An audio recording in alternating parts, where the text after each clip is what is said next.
this morning on ITV. Right now to go straight to our first segment, and we shall be looking at aviation as is done every Monday morning.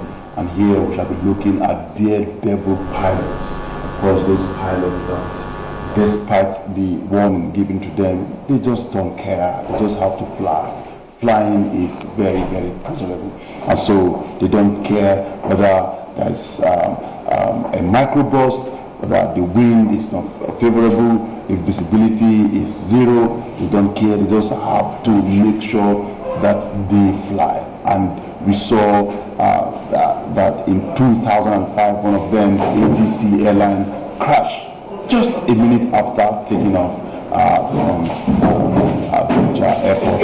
And that's what we shall be looking at today, Daredevil pilots. And if you stay with us, it's really going to be with your number one aviation freak, who of course is already in the studio, and we look at how it happens around the world. It's not only in Nigeria that you have Daredevil pilot who, despite warning from ATC, despite warning from the TAR, despite warning from NIMED, NCAA, they don't care. They just have to fly because they see it as a pleasure. And some of them, most time, they are not really fit to fly, looking at some rules of safety, like those on alcohol, those that are fact out, maybe due to several hours of flying. Some fly all around the clock, 18, 20 hours they've been flying, and for such persons,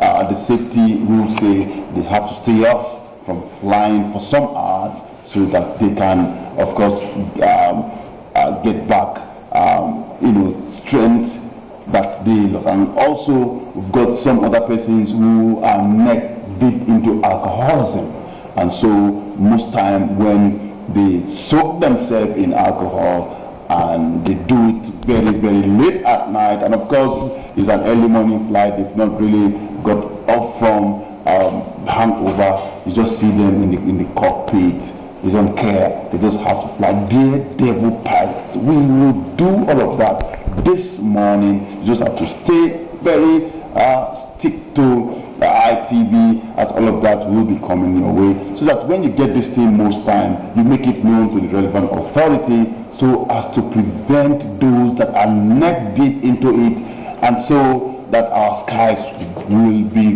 very, very safe. And we say most time here that if humans match the faithfulness of airplanes, it will be difficult for planes to fall off the skies. And so we'll be doing it with your number one aviation freak, Mr.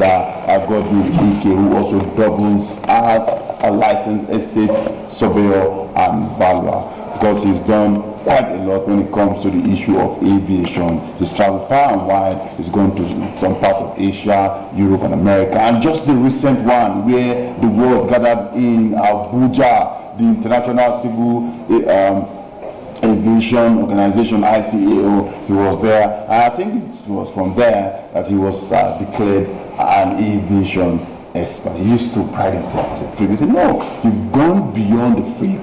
Now you should be an expert. He's seated very close to me, smiling. A very good morning to you. Hi, good morning, Joe. Good morning. How was your weekend? Beautiful, and yours? Oh, wonderful as always. Yeah. Daredevil pilot. That's correct. Yeah. What do we need to know about it? Joe, all this while we've been discussing, some of the wrong things that pilots in Nigeria. But if you know and hear what's going on around the world, you will begin to think that Nigerian pilots are actually saints. So we want to begin to look at some of the crashes around the world where pilots disobeyed instructions. Well-equipped airports where you have, automatic services giving weather information automatically to pilots, and yet they ignore those information, then fly into active cells and run into trouble with the weather, and then end up crashing and slaughtering people. So today we are going to be looking at the Bhoja air flight. It was a Pakistani flight actually, to Bhoja 213 crash. You know, if we get started with clip one, and our viewers will see exactly what we mean. But well, that's the airplane that was involved in that, you know, in that crash. It used to be a British Airways. When we start with clip one, we're going to see the history of how this you know, airplane you know, went from hand to hand until it got to Bhoja. So let's have the very first clip. Yeah, so but that, wait for that clip. Yes, I'm just having some thoughts, which is most time when we talk about Daredevil's pilot, some of them have taken that risk and they land safely. But what happens when they land safely? When the visibility is zero, when of course you know that the weather is terrible, you know there's a microburst and all of that, and perhaps luck really shine on him and he made it through all of that. He lands. Why? What have we really done to them? What has the organization, you know, NCAA in Nigeria or ICAO as Unfortunately, Joe, when pilots take unnecessary risks and make it safely, they are rather celebrated. Rather than say, hey, my friend, you shouldn't have taken that risk. You should have done a turnaround or rather go around, and you should have gone to the nearest airport to land, you know, those passengers, you know, safely. Well, what do you find? Applaud. Oh, he made it. And some even pop champagne to celebrate the fact that some daredevil took people through, you know, near and certain death, and you know, just missed it by the whiskers. And then, you know, rather than have the individual scolded and told in blunt, clear language that, like you see in the Bhoja air flight, I mean, the operational manual of the airline made it clear: if there's a bad weather, you must not land. And so, what business would any pilot have when you're flying for an airline that says, once there is, you know, a bad weather report, about the landing? Well, in this case, he went ahead, went beneath his decision altitude. By the time he realized that he was in really trouble, he began to scream, no, no, no, no. But that was too late. The downdraft from the microburst pushed him down, and he crashed about 3 nautical miles. Okay, so if the clip one is ready, if the clip one is ready, excuse me, if the clip one is ready, yes, I think excuse me, they appear to be having technical issues. Let's just read from what we have here. Our viewers are listening. He's got rather two on the screen. I think there's a technical mix-up there. Clip one says, Bhoja Air Flight 213 was a domestic scheduled passenger flight operated by the Pakistani airline Bhoja Air. On April 20th, 2012, the Boeing 737-236 aircraft flying from Jinnah International Airport, Karachi, that's in Pakistan, crashed in bad weather during its final approach to Benazir Bhutto International Airport, Islamabad, killing all 121 passengers and 6 crew members aboard.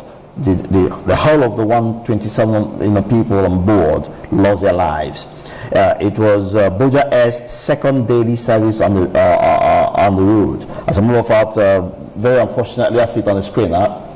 Very unfortunately, on that day, Bhoja had just resumed that domestic flight and did one in the morning and was doing the second one in the evening when that crashed. But we're going to see what happened as we move forward. The aircraft registered as AP-BKC was first flown on 15th December 1984 and delivered to British Airways. That's why the photo we have is that same airplane when it was British Airways. That's the photo we could find. On 7 January 1985, registered as GBKYI by co-share arrangement. Remember, we've done our co-sharing. By co-share arrangement. Comair acquired it in June 1999, registered as ZS-OLB. The aircraft operated South African routes until 2010 when Comair retired its 737-200 series and it was sold to Bhoja Air in January 2012. That's how Bhoja acquired. So let's move to clip 2 very quickly. And we'll see the accident. Clip 2. Yeah, here we go, Joe.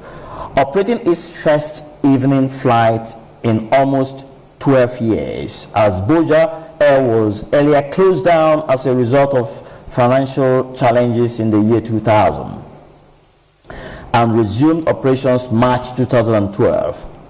The domestic flight, loaded with 121 passengers and 6 crew members, departed Karachi at 12:00 Universal Time and was scheduled to land at Islamabad at 13:50 Universal Time. At 13:40, just about 10 minutes to touchdown, the aircraft crashed just 3 nautical miles, that's about 5.6 kilometers, short of its destination. It was just right there, a few minutes to touchdown when this happened, near the village of Husainabad. Rawalpindi, killing all the 127 on board. Yes, we are going to that in clip 3. So I will see events leading to the crash. 121. That's right. Yes. Let's have clip 3 very quickly, and then we will see the events leading to the crash. Here we go, Joe. The landing was attempted during very heavy rain and thunderstorms. Captain Noor Afridin, that's the name of the captain, Noor Afridin, and his first officer, Javid Malik, who piloted flight 213, were informed by the Airport Automatic Flight Information Services, known as AFIS, Automatic Flight Information Services, that the weather was thundery with heavy precipitation. We've dealt with precipitation here. It's simply talking about liquid in form of or rather water in form of either liquid or solid, be it ice that come all the way from the skies and reach the earth. Now you distinguish it with the cloud.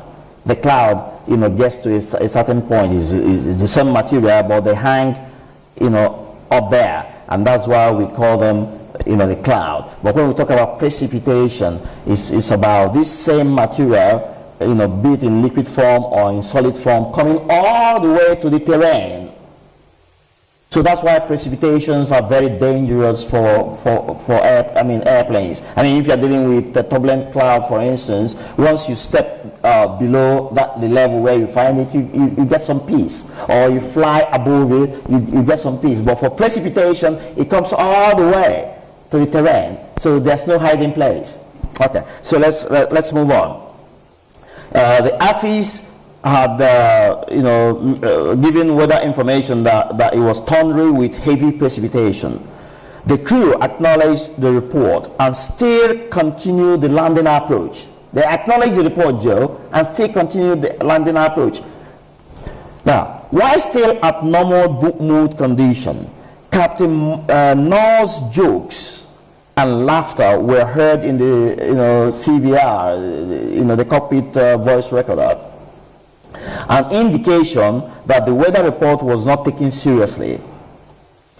A few minutes after the flight encountered bad weather conditions. That was a warning. Yes, a microburst. That's what he encountered. Or rather, microburst induced wind shear. Right. Although Bhoja Air's operational manual told crews to discontinue approach if bad weather was encountered, the pilots continued their approach. Their own manual had instructed them sternly and firmly, listen, if you have a bad weather situation, discontinue your approach for landing. But they wouldn't obey those rules. That's why they are daredevils. So let's continue. The pilots continued their approach. The effect of the bad weather induced some erroneous readings in flight parameters. As the pilots continued their approach, this alarmed the captain. The first officer, Javid, appeared to be ignorant of the grave danger ahead of them and therefore could not suggest to the captain to discontinue approach. Clip 4 very quickly. Clip 4. Events leading to the crash continues. The plane was on its final approach, descending on the glide path. He was doing an instrument landing, and so he was following his, glide slope to touch down nicely on the threshold, but treacherous weather caught it short of getting there. Now, listen to what happens. Flaps were deployed. That was a mistake. To 5 instead of 30 for the kind of situation the pilots had. They just deploy the range of 5 as against full flap of 30. The plane, having been encountering microburst-induced wind shear, suddenly began to experience increasing downdraft. You remember the downdraft region of the trying to move up and it's just pushing it down at the middle section of the microburst. So suddenly began to. But at the point that the pilot experienced that, what should have been the way out? No, well, as soon as he got the AFIS. The automatic flight information service information that the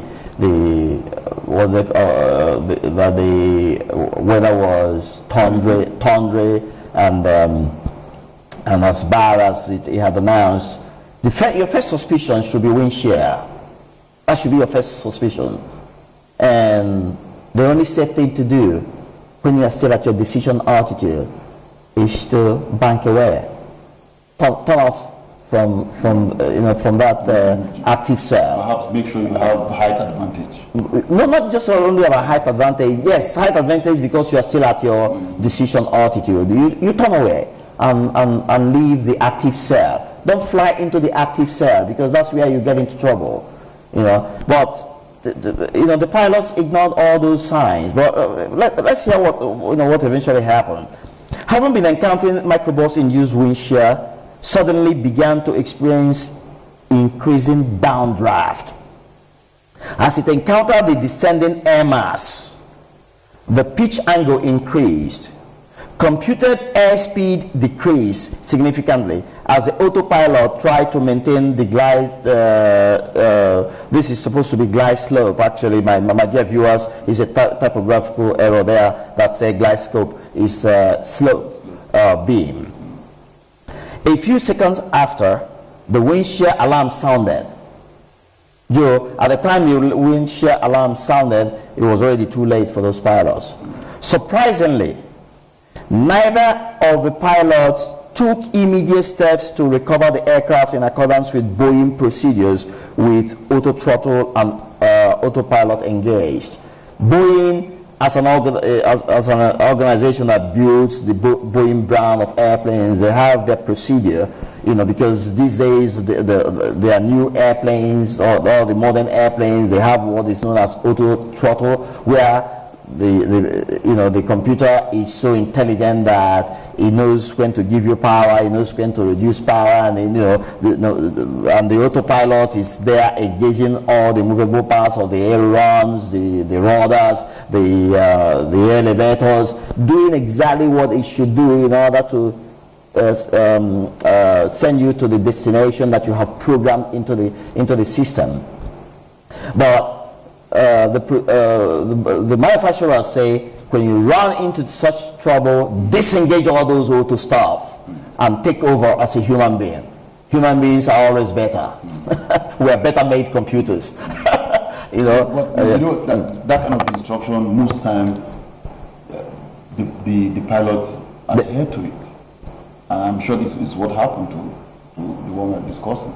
Well, let's see what they did. As computer airspeed decreased significantly as the autopilot tried to maintain the glide slope beam. A few seconds after the windshield alarm sounded, surprisingly, neither of the pilots took immediate steps to recover the aircraft in accordance with Boeing procedures with auto throttle and autopilot engaged. At this point, Captain Noor was heard yelling, "No, no, no!" in extreme anxiety and desperation. The autopilot suddenly disengaged, and the pilots were too confused to take remedial steps, and the aircraft hit the terrain and burst into flames, killing everyone on board. Those were Daredevil pilots, weren't they? That's my own question. So those are the clips we have for the day, Joe. Okay. This was an accident that shouldn't really happen. No, aside the fact that Yes. we have Daredevil pilots that ignore weather report, weather situation, or warnings from And procedures and manuals. They just have to fly because they enjoy flying. They don't have to fly because flying is pleasurable. They don't care if they are carrying passengers. What about those ones that the system before takeoff has given you a warning that all is not well? Yeah. Alarm here, alarm there, some beeps here and there. Hey, all is not well. And they still don't care. They still fly. How can the world, ICAO, then bring it down here to NC? How can we begin to deal with such pilots? Because most time, it is even more painful when passengers don't know what happened there. It's different from when one is traveling, traveling there, the road where whatever happens, you can, hey, driver, that speed is too much. If you that speed, that vector is coming or the truck is coming, you must allow him. I don't know if you I'm following your point. It's different with airplane. So Yeah. what can the world, ICO again and NCAA as concerned Nigeria, what can we do to, tackle these issues? Joe, human nature is such that if there are no consequences, people don't get serious. That's the human nature. There must be consequences anytime people do the wrong things, and that's the only way people behave, better. All we can recommend is that the regulatory agencies must get more serious, get sterner than they are at the moment. When pilots misbehave, they should be sanctioned. As a matter of fact, if a captain misbehaves so badly, he should be demoted to become a first officer, and somebody else lifted to be the captain of the airplane. If he doesn't like the demotion, he can choose to retire, and it will be good riddance to bad rubbish. There has to be, some kind of consequences. And when some very reckless thing takes place and people are slaughtered, if the man survives, he should be tried and punished according to the law.